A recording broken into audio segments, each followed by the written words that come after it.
주영석 기자의 뉴스 속으로. 뉴스 속으로는 예방과 치료의학도 최고, 리퍼도 최고, 시니어 어르신들에게 서울메디칼그룹이 최고, 서울메디칼그룹 제공입니다. 어제 연방공개시장위원회 FOMC 회의에서 금리는 예상대로 동결이 됐습니다. 연준 점도표에서 기준금리 전망이 5.6%로 나와 추가 인상 가능성이 제기가 됐습니다. 제롬 파월 연준 의장은 어제 FOMC 회의 이후에 가진 기자회견에서 매파적인 발언을 했지만은 반드시 금리를 인상하겠다고 단정적으로 발언하지 않아 여러 가지 분석이 나오고 있습니다. 지난해 러시아 해저 천연가스관인 노르드스트림에서 폭발이 일어난 것과 관련해 CIA가 우크라이나에 노르드스트림을 폭발하지 말라고 경고했다라는 보도가 나와서 해저 가스관 폭발이 우크라이나의 공격이었을 가능성이 높다는 의혹이 힘을 얻고 있습니다. 자, 주영석 기자. 안녕하십니까. 우선 어제 6월 FOMC 회의가 끝이 났는데 금리에 대한 결정보다는 점도표와 제롬 파월 연준 의장의 기자회견에 오히려 관심이 모아진 것 같습니다. 그렇죠. 어제 이 시간에도 자세히 말씀드렸다시피 이미 6월 CPI, 6월 PPI가 전망치를 하회했기 때문에 6월 FOMC에서 금리가 동결될 거라는 거는 거의 100% 확실한 그런 상황이었습니다. 그래서 어제 관심은 금리 동결 여부가 아니라 점도표와 제롬 파월 연준 의장의 기자회견에 모아졌습니다. 이 점도표는 그 FOMC 위원들이 18명이죠. 18명이 점을 찍어서 기준금리 프로젝션 전망치를 내놓는 것을 의미합니다. 이게 매번 FOMC 때마다 나오는 건 아니고요. 3월, 6월, 9월, 12월. 그래서 1년에 4번의 FOMC에서 점도표가 발표가 됩니다. 2023년, 2024년, 2025년. 그리고 장기 이렇게 전망치가 찍혀져 나옵니다. 근데 이제 현재 우리의 가장 큰 관심은 먼 미래가 아니라 지금 당장 2023년인데 2023년에 대한 그 점도표 결과가 어제 큰 관심이었고요. 각각의 전망치의 전망치를 표에 찍기 때문에 그 전망치가 이제 다 다를 거 아닙니까?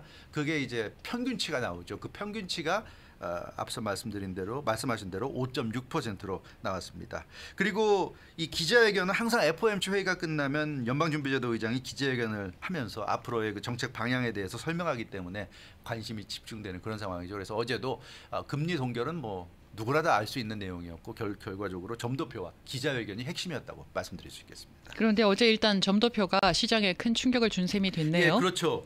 시장이 어제 금리 동결 발표에도 불구하고 하락세를 보이다가 결국 혼조세로 마감됐는데요. 네. 금리 동결이 선반영됐기 때문에 금리 동결 자체만으로는 주식시장이 더 화랑세를 탈 수 있는 그런 호재로 볼 수는 없었고요. 여기에 점도표 내용이 생각보다 좋지 않게 나왔기 때문에 이제 시장이 하락세를 보였습니다. 점도표에서는 FOMC 위원들이 올해 2023년 기준금리 전망치 평균 5.60%로 이렇게 나왔습니다. 근데 현재 기준금리가 5.0에서 5.25% 사이거든요. 그러니까 한 번 0.25%포인트 인상해도 5.25에서 5.5% 사이란 말이에요. 네. 5.6%에 미달합니다. 그 얘기는 올해 두 번의 금리 인상을 더 해야지 5.6%가 커버가 된다. 이렇게 볼 수 있기 때문에 점도표의 그 전망치를 놓고 본다면 그러면 올해 남은 기간 동안 두 번의 0.25%포인트 인상이 더 있는 것 아니냐, 이제 이런 해석이 나오는 거죠. 그래서 시장이 어제 하락하는 그런 모습을 보였습니다. 그래서 이 점도표가 어제는 그 시장에는 악재로 그렇게 나타난 겁니다. 네. 그런데 제롬 파월 의장의 기자회견이 있고 나서 시장이 또 회복세를 보였어요. 네, 그래요. 점도표가 이제 공개되고 시장이 좀 가라앉다가 제롬 파월 의장의 기자회견이 시작되고 나서 회복세를 보였습니다. 근데 제롬 파월 의장이 어제 기자회견에서 상당히 강경한 발언을 많이 한 것처럼 보이지만 사실은 핵심은 하나였습니다. 다음에 그러니까 7월 FOMC죠. 7월 FOMC에서 금리를 어떻게 할지 아직 결정된 게 없다. 결정되지 않았다. 이 얘기를 했어요. 그래서 점도표상으로는 2번 정도 더 올리는 것 같지만 연준 의장은 더 올린다는 얘기를 하지 않았습니다. 이게 그 시장에서 회복세로 보인 이유였어요. 뭐라고 그랬냐면 We didn't make a decision about July. 7월에 대한 결정을 우리는 내리지 않았다. The focus was what to do today. 포커스는 오늘 뭘 할 거냐. 그게 포커스다. 이런 얘기를 했고요. I would say two things. 나는 중요한 두 가지 얘기하겠다. One, a decision hasn't been made. 하나는 7월에 어떻게 할지 결정이 내려지지 않았다는 것이고, 2, I do expect that it will be live meeting. 그러니까 7월 FOMC 때 가봐야 그때 라이브 미팅을 통해서 그때 미팅을 통해서 결정이 될 것 같다. 그러니까 이 얘기. 그러니까 이 제롬 파월 연준 의장이 얘기한 거는 뭐 이게 뭐 징검다리다 이런 얘기도 나왔지만 다음에 금리 인상을 할 가능성이 뭐 높다, 있다 이렇게는 얘기할 수 있겠지만 결정된 건 아무것도 없다 이 얘기였어요. 그래서 왜 그럼 그러냐? 우리가 지금까지 금리 인상을 지속한 것이 경제에 어떤 영향을 미쳤는지 분석해야 한다. 지난 지금 15개월 연속 올렸잖아요. 그러니까 그게 어떤 효과를 내는지 분석을 해야 되고 그 결과를 바탕으로 그 분석한 결과를 바탕으로 앞으로 금리를 인상할지 하지 않을지를 결정할 것이다. 이렇게 얘기했어요. 그렇기 때문에 어제 시장에서는 회복세를 보였습니다. 그 많은 전문가들이 금리 인상을 뭐 건너뛴다라는 의미로 스킵이라는 맞아요. 단어를 네, 많이 네. 사용을 했잖아요. 네. 이에 그 제롬 파월 연준이 이 부분에 대해서도 언급을 했거든요. 네, 맞아요. 네. 어제 기자회견에서 그 얘기를 했어요. 스킵이라는 건 이제 죄송합니다. 스킵이라는 건 말씀하신 대로 금리 동결이 아니라 금리 인상을 건너뛰기식으로 한다는 예. 얘기예요. 지금은 매 FOMC 회의 때마다 금리를 올렸는데 그게 아니라 한 번 올리고 한 번은 쉬고 그다음에 또 올리고 또 쉬고 또 올리고 뭐 이런 징검다리식으로 이제 올린다는 의미로 스킵이라는 표현을 썼는데 어제도 기자회견에서 일부 기자들이 제롬 파월 의장에게 물어봤어요. 이번에 그런 금리 동결이 아니라 스킵 아니냐 이렇게 물어본 거예요. 그러니까 제롬 파월 의장이 상당히 마땅치 않다는 그런 반응을 보였습니다. 그러면서 스킵은 아니다 명확하게 부인했어요. The skip, I shouldn't call it a skip. 스킵이라고 나는 이걸 스킵이라고 불러서는 안 된다고 본다. 이렇게 뭐라고 얘기했고요. 불러야 되나요? 더 디시전 결정이라고. 결정이라고. 그래서 네. 제롬 파월 의장은 이건 스킵이 아니라 동결이라고 분명히 얘기했어요. 결정이라고. 네. 동결이다. 안 올렸으니까 동결이지 뭐 말장난하는 것도 아니고 나는 이번 동결을 건너뛰기라고 불러서는 안 된다고 본다. 이건 우리가 결정을 내린 거다. 올리지 않기로 결정을 내린 거다. 더 디시전이다. 이렇게 얘기했어요. 그래서 확실히 차이가 있네요. 아주 명확하게 얘기했어요. 네. 제롬 파월 의장이 스킵 아니라고. 너희들이 언론에서 계속 스킵 하는데 스킵 아니다. 스킵이라는 건 없다. 금리 인상 안 했으면 동결이지. 무슨 스킵이냐 이런 식으로 얘기를 했습니다. 뭐 제롬 파월 의장으로서야 뭐 어떤 확정된 답을 줄 수가 없는 입장이고 또 자기 자신도 앞으로 예상을 할 수가 없기 때문에 미리 뭐라고 얘기를 할 수가 없겠죠. 당연한 그러한 제 입장이 아닐까. 아니, 그게 아니라 스킵이 아니라고 명확하게 얘기했습니다. 예. 예, 스킵이 아니라고 명확하게 얘기했습니다. 아니 제가 말하는 거는 뭐 이 앞으로 어떻게 될 것이냐에 대한 이제 그런 얘기겠죠. 네. 그런데 이번에 발표된 내용들을 보면은 뭐 점도표 외에도 긍정적으로 볼 수 있는 요소들도 상당히 있다 이런 평가가 나오더라고요. 네, 그렇죠. 점도표에 그 이번에 발표된 내용을 보면 점도표 외에도 경제 전망 요약에 보면 이제 그 점도표도 그 일부인데 점도표에서는 5.60% 전망 올해 나왔기 때문에 두 번 더 0.25%포인트 올리는 것 아니냐는 그런 예측이 나왔었지만 연방준비제도가 미국 경제를 바라보는 시각이 상당히 낙관적으로 바뀐 걸 이번에 확인할 수 있었습니다. 올해 경제 성장률 전망치가 1%로 수정됐어요. 그 전에는 0.4%였습니다. 네. 근데 이번에 0.6%포인트나 올렸어요. 그러니까 경제가 더 좋아진다. 이런 얘기고요. 올해 실업률 전망치가 4.1%로 예측됐는데 당초의 기존 전망치 4.5%에서 낮아졌습니다. 그러니까 물론 이게 경제가 이렇게 활성화되고 실업률이 낮아지고 그런다면 그만큼 이제 물가가 낮아질 가능성이 적어지니까 오히려 뭐 금리를 더 올려야 되는 건 아니냐 그렇게 해석을 할 수도 있겠지만 연준이 바라보는 거는 올해 개인 소비 지출 물가 상승률 전망이 3.2%라고 그랬어요. 3월 전망치가 3.3%였는데 그거보다 0.1%포인트가 낮아졌습니다. 그러니까 실업률 전망치가 내려가고 경제 성장률 전망치가 올라감에도 불구하고 개인 소비 지출 물가 상승률 전망은 낮아진 거예요. 그러니까 이 얘기는 경제가 호황처럼 보이지만 그렇다고 해서 사람들이 소비 지출을 막 하지 않는다.